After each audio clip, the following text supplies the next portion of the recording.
প্রধান উপদেষ্টার নির্দেশে চূড়ান্ত তারিখ প্রকাশ। 1:4 অনুপাতে 14টি গ্রেডে নবম পে স্কেল কার্যকর। আজকে জনকণ্ঠ পত্রিকায় একটা নিউজ প্রকাশিত হয়েছে, যেটা কিন্তু খুবই গুরুত্বপূর্ণ। সবাই নিউজটি সম্পূর্ণ দেখেন এবং চ্যানেলটি সাবস্ক্রাইব করে ভিডিওতে লাইক করেন নবম জাতীয় পে স্কেলের সর্বশেষ তথ্য পেতে। দীর্ঘ প্রতীক্ষার অবসান ঘটিয়ে আজকে সরকারি চাকরিজীবীদের জন্য বড় সুখবর। পে কমিশনের সর্বশেষ বৈঠকে সিদ্ধান্ত নেওয়া হয়েছে, নতুন বেতন কাঠামোয় গ্রেড সংখ্যা কমিয়ে 14টি করা হবে।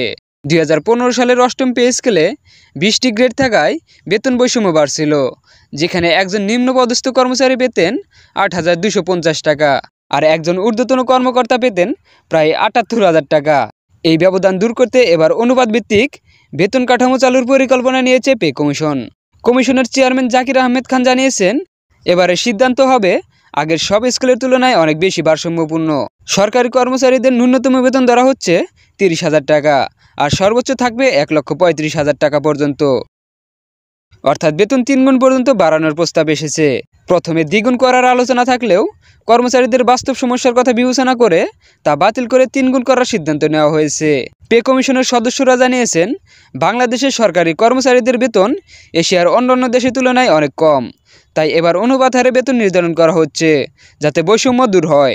গত কয়েকদিন ধরে সরকারি কর্মচারী সংগঠন ও পে কমিশনের মধ্যে টানা বৈঠক চলছে। বিভিন্ন সমিতির সদস্যরা জানিয়েছেন, এই উদ্যোগ বাস্তবায়িত হলে সরকারি কর্মচারীদের আর্থিক অবস্থায় বড় পরিবর্তন আসবে। অর্থ মন্ত্রণালয়ের নেতৃত্বে ইতিমধ্যে বাজেটের কাজ শুরু হয়েছে। অর্থমন্ত্রী ডক্টর সালেউদ্দিন আহমেদ বলেছেন, বাজেট ঘাটতি থাকলেও আমরা সরকারি কর্মচারীদের বেতন বৃদ্ধির জন্য প্রয়োজনীয় অর্থের যোগান দেব। সূত্র বলছে, যদি সবকিছু পরিকল্পনা অনুযায়ী আগায় তাহলে ডিসেম্বরের প্রথম সপ্তাহেই নতুন পে স্কেলের গ্যাজেট প্রকাশ হতে পারে এবং জানুয়ারি 2026 থেকেই কার্যকর হবে নবম জাতীয় পে স্কেল। তবে যদি গ্যাজেট প্রকাশে দেরি হয় তাহলে সরকারি কর্মচারীরা আন্দোলনে যেতে পারেন বলে ইঙ্গিত পাওয়া গেছে। এই নতুন সিদ্ধান্ত বাস্তবায়িত হলে প্রায় 14 লাখ সরকারি কর্মচারী সরাসরি উপকৃত হবেন। পে কমিশন জানিয়েছেন, এবারের কাঠামো হবে আরও বাস্তবসম্মত, ভারসাম্যপূর্ণ ও দীর্ঘমেয়াদী কার্যকর। বন্ধুরা, সরকারি চাকরিজীবীদের জন্য এটি নিঃসন্দেহে এক ঐতিহাসিক মুহূর্ত। তাই যারা এখনও আমাদের এই চ্যানেলটিকে সাবস্ক্রাইব করেন নাই, তারা চ্যানেলটিকে সাবস্ক্রাইব করে বেল আইকনটি অন করে রাখুন, যেন নতুন পে স্কেলের পরবর্তী আপডেট সবার আগে দেখতে পারেন।